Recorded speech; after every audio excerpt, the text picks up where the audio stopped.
संन्यासीनाम क्वचित,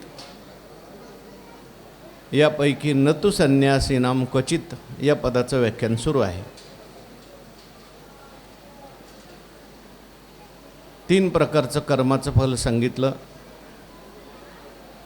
जो अज्ञानी आहे, जो देहाला मीच म्हणणारा आहे आणि कर्म करत असताना जो कर्मफलाचा त्याग करत नाही, अहंकाराचा त्याग करत नाही, त्याला हे 3 प्रकारचं फळ भोगावंच लागतं. या देहात काही फलं भोगावी लागतात आणि या देहात केलेलं जे क्रियमान आहे ते परत दुसरा देह घेऊन भोगावं लागतं.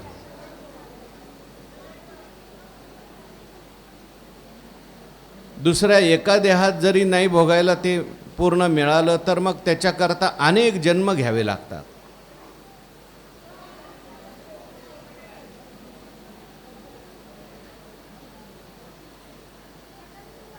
तो जो भोग आहे तो क्षीण होईपर्यंत ते कर्म राहतं, त्याचा संस्कार राहतो आणि जोपर्यंत तो संस्कार आहे तोपर्यंत तो भोगावा लागतो.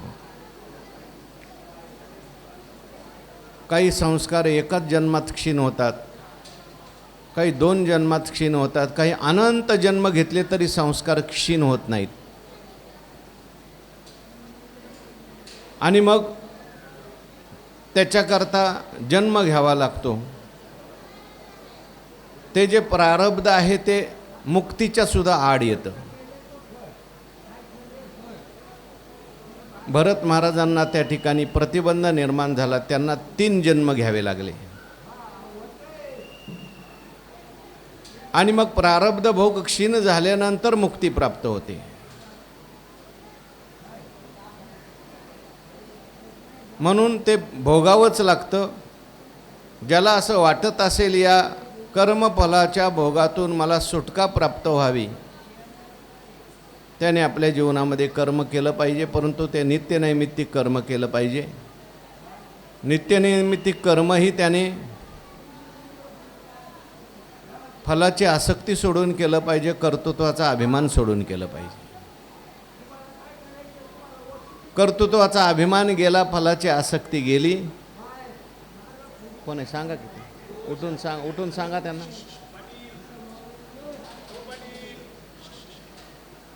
तिथे जाऊन सांगा. फलाची आसक्ती गेली पाहिजे, कर्तृत्वाचा अभिमान गेला पाहिजे आणि हे गेल्यानंतर मग पुढे काय प्रक्रिया घडते त्याचं वर्णन आजच्या ओवीमध्ये केलेलं आहे. खूप महत्त्वाची अशी ओवी आहे, प्रवचन करावं अशी ओवी आहे. ते सत्वशुद्धी सहाकारे, गुरुकृपामृत तुषारे, सासिन्न लेनी बोधे ओसरे द्वैत दैन्य. ते सत्वशुद्धी सहाकारे. कर्म केलं, नित्यनैमित्तिक कर्म केलं, ईश्वरार्पण बुद्धीने केलं, आपल्या वाट्याला आलेलं कर्म हे ईश्वराची सेवा आहे या बुद्धीने केलं, कर्तृत्व अभिमान सोडून केलं, फलाची आसक्ती सोडून केलं, तर काय करतं ते कर्म? तैसे निष्ठा केले कर्म, झाडी करोनी रजतम, सत्वशुद्धीचे धाम डोळा दावी. ते काम स्वच्छ करायचं काम करतं. कर्म जे आहे ते चित्तशुद्धी करतं. चित्तामध्ये अनेक प्रकारचे जे संस्कार बसलेले आहेत, जे माणसाला ज्ञान होऊ देत नाहीत, ते संस्कार दूर करण्याचं काम कर्म करतं.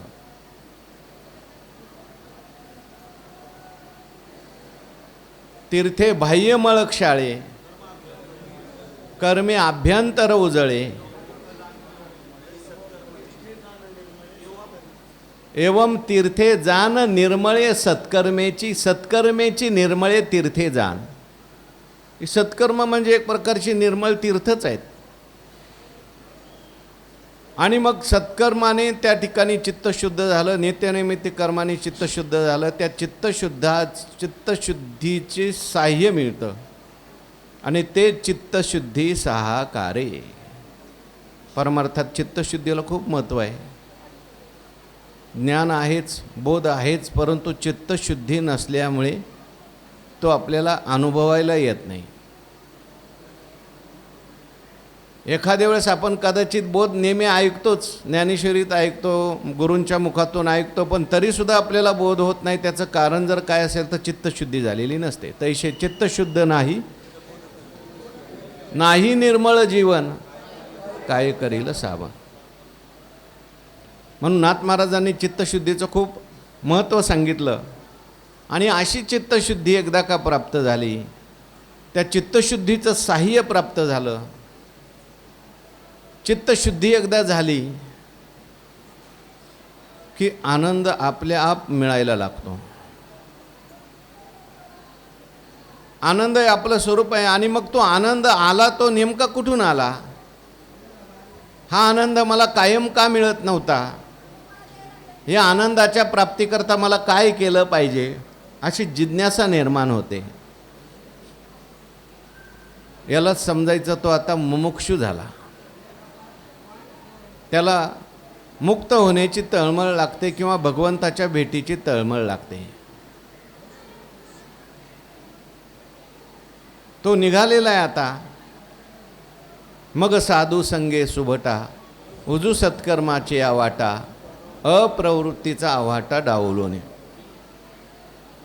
आणि अशी सत्कर्म अवस्था प्राप्त झाली, चित्तशुद्धीची अवस्था प्राप्त झाली. मागे आपण विचार करून आलोय. मग ऐशी कर्म साम्य दशा, होय जेत विरेशा, ते तर श्रीगुरू आपैसा भेटीची का.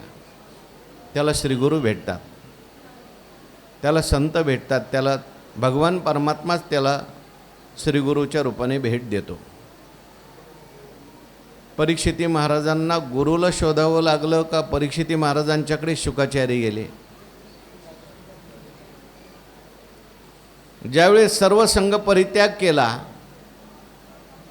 आपलं मरण 7 दिवसानंतर आहे कळालं, सगळं सोडलं आणि गंगा किनारी येऊन बसले. गंगा किनारी येऊन बसल्यानंतर तिथे तत्रा भवत भगवान व्यासपुत्रो अलक्षलिंगय निजलाभ तुष्टो व्रतश्च बालैर अवधूत वेश. शुकाचार्य अवधूत असलेले, कधी कोणाच्या घरी न जाणारे, गेलं तरीसुद्धा गायीचं धार काढणे इतपत मधुकरी मागायला जाणारे, थांबणारे, परंतु शुकाचार्य आपणहून तिथे आले. का? सत्वशुद्धी सहाकारे. त्यांना काय झालेलं आहे? सत्वशुद्धीचं साह्य मिळालं. नाथ महाराजांना सत्वशुद्धीचं साह्य मिळालं. आकाशवाणी झाली, तू जनार्दन स्वामींना जाऊन भेट.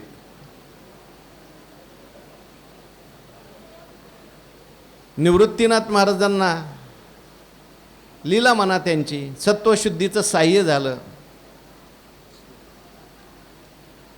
ब्रह्मगिरीच्या प्रदक्षिणेला गेलेली ही सगळी मंडळी, वाघ येण्याचं काही निमित्त झालं, सगळी घाबरल्यानंतर बरोबर निवृत्तीनाथ महाराज जिथे गहिनीनाथ बसलेले होते त्या गुहेत गेले एकटेच. काही ठिकाणी तर असं आलंय ते गहिनीनाथ महाराजाच वाघाचं रूप घेऊन आले होते निवृत्तीनाथ महाराजांना बोलवण्याकरता. आणि मग निवृत्तीनाथ महाराज गेल्याबरोबर, अरे निवृत्ती, किती दिवस मी तुझी वाट बघतोय, ये, मला हे सगळं ज्ञान तुला देऊन टाकायचं आहे. सत्वशुद्धी सहाकारे. सत्वशुद्धी झाली की मग गुरु भेटतात. आणि गुरु भेटल्यानंतर ते कृपा करतात. ज्ञानोबारा इथे जणू काही निवृत्तीनाथ महाराजांचंच वर्णन करतात. गुरु कृपामृत तुषारे म्हटलेले. गुरु कृपेचा अमृत, आणि त्या अमृताचा एक तुषार आमच्या अंगावर पडला. परमार्थामध्ये गुरुकृपेला खूप महत्त्व आहे. आपण वारंवार त्याचं चिंतन करतो. तैशी गुरुकृपा होये तरी करिता काय आप नोहे, परी ते अपार माते आहे ज्ञानदेव म्हणे. गुरुकृपा जर असेल तर जास्त साधनही करावं लागत नाही. तेने साधती साधन. खूप साधन केलं, खूप अभ्यास केला, शास्त्रजात आलोडिले अथवा योगाधिक जे अभ्यासिले ते तैचे म्हणो ये आपोले जे सानकुळ श्री गुरु. किंवा आणखीन एक ओवी, गुरु कृपा साच.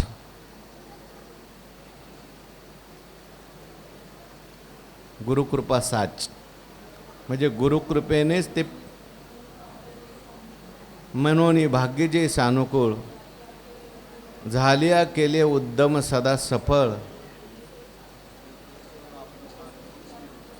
तैसे श्रुताधिक सकळ गुरुकृपा साच.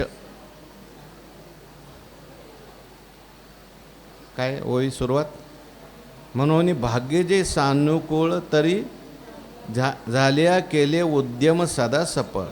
आपण उद्योग करतो पण सफळ कधी होतात, जेव्हा भाग्य सानुकूळ असतं तेव्हा. भाग्य जर सानुकूल नसेल, किती उद्योग करा काही हाताला लागत नाही, काही थोडंच करतात एकदम करोडपती होऊन जातात. का? भाग्य त्यांना अनुकूल आहे. तसं तैसे श्रुताधीत सकळ गुरुकृपा साच. श्रुताधीताचं भाग्य जर काय असेल तर ती गुरुकृपा आहे. अभ्यास करायचा आहे, श्रुतीचा अभ्यास करायचा आहे, वेदाचा अभ्यास करायचा आहे, शास्त्राचा अभ्यास करायचा आहे, परंतु हे सगळं आपल्याला सत्यरूपाने प्रतीतीला कधी येईल? गुरुकृपेने. आणि गुरुकृपा जर नसेल तर सगळं शब्दज्ञान होतं, फक्त सांगता येईल, त्याच्यावर व्याख्यान करता येईल, परंतु त्याचा अनुभव येत नाही. म्हणून गुरुकृपेचं महत्त्व आहे. ज्ञानोबारायांनी गुरुकृपेचं महत्त्व ज्ञानेश्वरीत अनेक ठिकाणी सांगितलं आहे. आपण वारंवार त्याचा विचार केलेला आहे. तैसा वैराग्य लाभू झाला, वरू सद्गुरूही भेटला. पुढे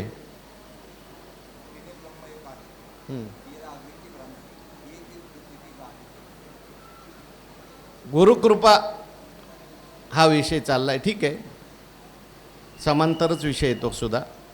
पण निवृत्तीनाथ महाराजांचं वर्णन आहे. गुरुकृपा, ते कृपाळू असतात. गयाचेनी कृपा तुषारे, परितले अविद्येचे मोहरे, परिणामे अपारे बोधामृते. अमृतानुभव. जयाचेनी कृपा तुषारे, परतले अविद्येचे मोहरे, परिणमे बोधामृते परिणमे. किंवा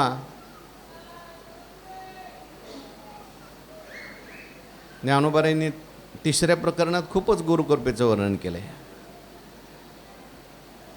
ब्रह्मतृणातळी जाय उदास जेने, जयाचेने कृपा सावाई. जीव हा ब्रह्मही उपरला आहे आणि ब्रह्म तृणातळी जाय उदासे. ज्यांची कृपा जर झाली तर जीव हा ब्रह्माच्या वर जाऊन बसतो. ब्रह्माच्या म्हणजे ब्रह्मदेवाच्या वर. ब्रह्मदेवाचाही आत्मा होतो, ईश्वराच्याही वर जातो. आणि जे उदास झाले तर ब्रह्म तृणातळी जाव, ब्रह्मरूप असलेला जीव गवतापर्यंत जातो खाली. म्हणून कृपेचं खूप मोठं महत्त्व सांगितलं. श्रीगुरु जे आहेत ते श्रोत्रिय असतात, ब्रह्मनिष्ठ असतात, कृपाळू असतात. निवृत्तीनाथ महाराज हे श्रोत्रिय होते, ब्रह्मनिष्ठ होते आणि कृपाळू होते. आधीच तव तो कृपाळू, वरी गुरुआज्ञेचा झाला, गुरुआज्ञेचा बोलू. झाला जैसा वर्षा काळू खवळणे मेघा. गहिनीनाथांनी सांगितलं घोर असा कलिकाल आलेला आहे आणि त्याच्यामध्ये जीवांच्या उद्धाराकरता एकच मार्ग आहे, हे दिव्य ज्ञान आणि भक्ती लोकांच्या पर्यंत पोचलं पाहिजे. लोकांना सगळ्यांना हे प्राप्त झालं पाहिजे. संस्कृतमध्ये ज्ञान आहे आणि ते सुद्धा गुह्य आहे. तुम्ही तेवढं सगळं मोकळं करा, खुल्लं करा, असं गहिनीनाथाने निवृत्तीनाथ महाराजाला सांगितलं. निवृत्तीनाथ महाराजांचा स्वभाव अगोदर कृपाळू आणि मग त्यांनी मला आज्ञा केली आणि त्यांच्या कृपेचा काय वत आर्ताचे निवरसे गीता ग्रंथन मिशे वर्षला शांत रसे तो हा ग्रंथ. ग्रंथ नव्हे कृपेचे वैभव हे. तैसे श्री निवृत्तीनाथाचे गौरव आहे साचे. ग्रंथ नव्हे कृपेचे वैभव हे. म्हणून ते सत्वशुद्धी सहाकारे गुरुकृपा अमृत. गुरुकृपेला काय म्हटलंय? अमृत म्हटलंय.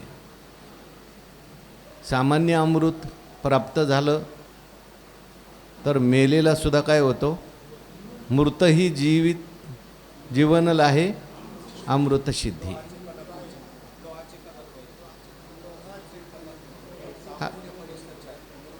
मृतही अमृत मेलेला असेल एक थेंब अमृताचा त्याच्या तोंडात पडला तर तो काय होतो?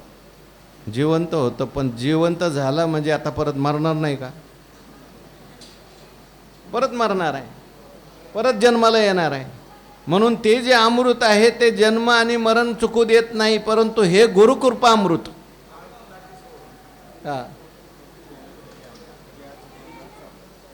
पण ह्या अमृताचं चाललंय आता. ज्ञानामृताची जाणवी, ह्या अमृताचं वर्णन सांगा ना. गुरुकृपा अमृताचं वर्णन. हे गुरुकृपा अमृत असं आहे की हे मरू देत नाही, म्हणजे कायमचं अमर करतं. जीव जो आहे तो मरतच नाही.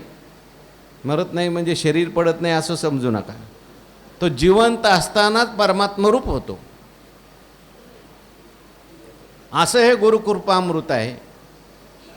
ते गुरुकृपामृत गुरु नेत्राच्या द्वारे नेत्रकृपा करतात.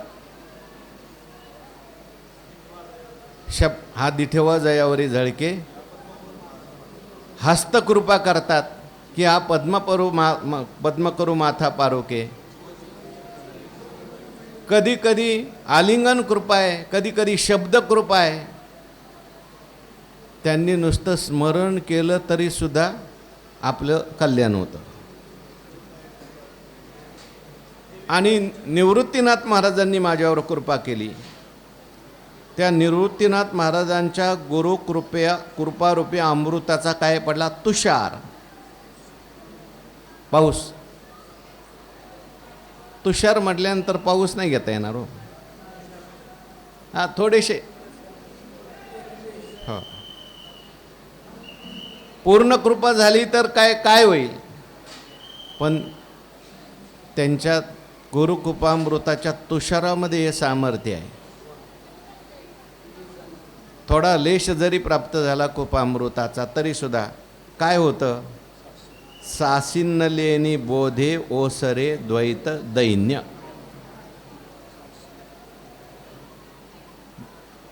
गुरुकृपामृताचा जो तुषार आहे त्या तुषारातून बोध जो आहे तो विस्तारला जातो. बोध म्हणजे ज्ञान, आत्मज्ञान, ब्रह्मज्ञान, गुरुतेथ ज्ञान, ज्ञानी आत्मदर्शन, दर्शनी समाधान अति जैसे. ते ज्ञान ते संक्रमित करतात. नुसतं पाहून संक्रमित करतील. शब्दाच्या द्वारे संक्रमित करतील. ज्ञानेश्वरीमध्ये सगळी गुरुकृपा अमृताचे तुषार भरलेले आहेत. ते आपल्यावर पडतायत. कारण ही शब्दकृपा भरलेली आहे सगळी. नाथ महाराजांची शब्दकृपा आहे, एकनाथ महाराजांची शब्दकृपा भरलेली आहे. म्हणून गुरुकृपा अमृत तुषारे. काय होतं, सासिन्नलेनी बोध आहे. बोध जो असतो तो विस्तारला जातो. ज्ञान जे असतं ते विस्तारलं जातं. ज्ञान जे आहे ते पहिलं संकुचित आहे. मी देह आहे, ज्ञान नाही का आपल्याला? आहे ना. मी अमुक आहे, मी तमुक आहे, हे सगळं ज्ञानच आहे. पण हे जे ज्ञान आहे हे काही कामाचं ज्ञान नाही. हे ज्ञान रागद्वेष वाढवणारं ज्ञान आहे. हे ज्ञान जन्ममरणाला कारणीभूत आहे. संकुचित ज्ञान आहे. परंतु गुरु कृपामृताचा तुषार पडल्याबरोबर जसं एखादं गवत असतं आणि त्या गवतावर जर अमृताचा पाऊस पडला, अहो थोडा साधा पाऊस पडला तरी ते गवत असं फोपावतं.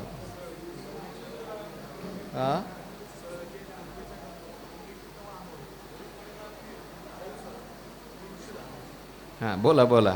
सहजे दुर्वेचाही दुर्वेचा किरू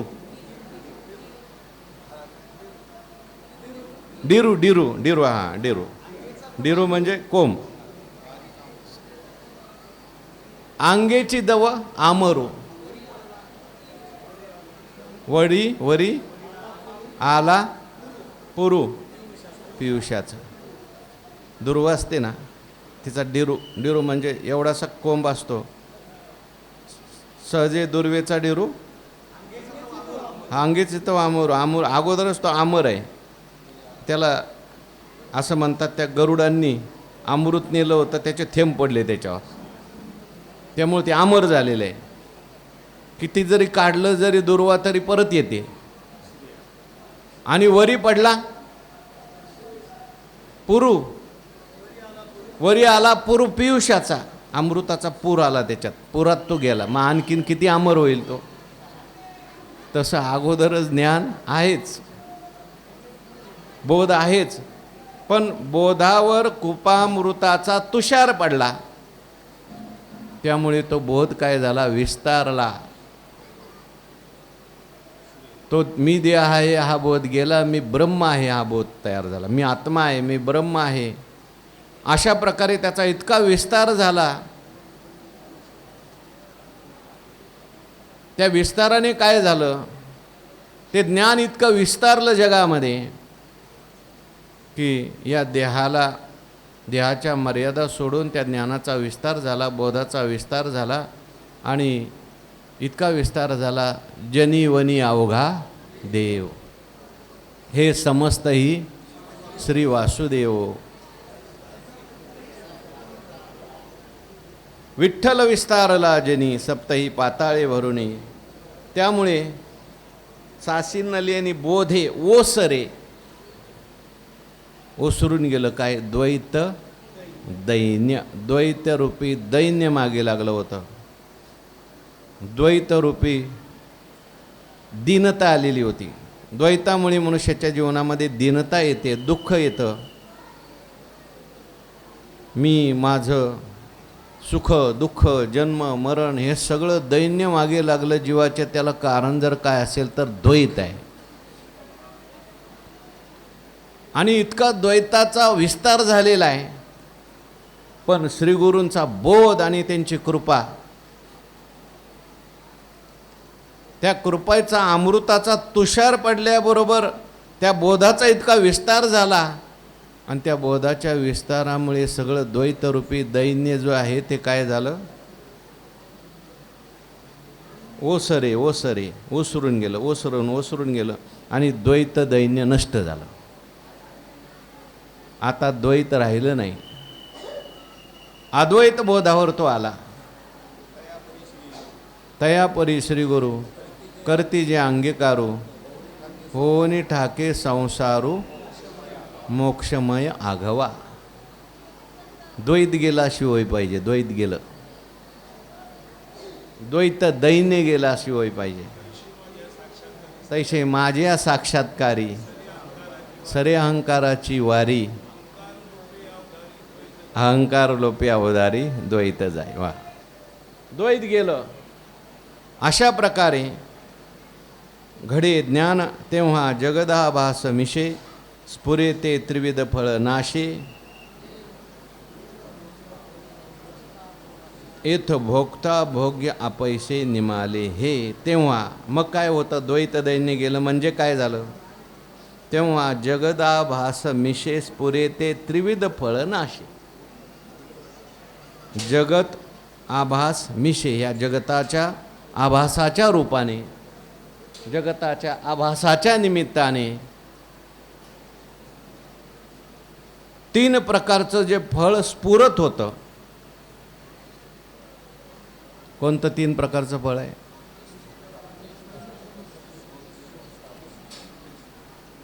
इष्ट अनिष्ट मिश्र. पण ते फल रूपाने दिसतं, तीन प्रकारे दिसतं. कोणतं? देव मनुष्य स्थावर ये या नाव जगदंबर. कर्मफळाचे प्रकार आहेत. आणि हे सगळं स्फुरण आहे. हा सगळा आभास आहे. हे फळ काय आहे? सगळा आभास आहे. काय काय आभास आहे? देव आभास आहे.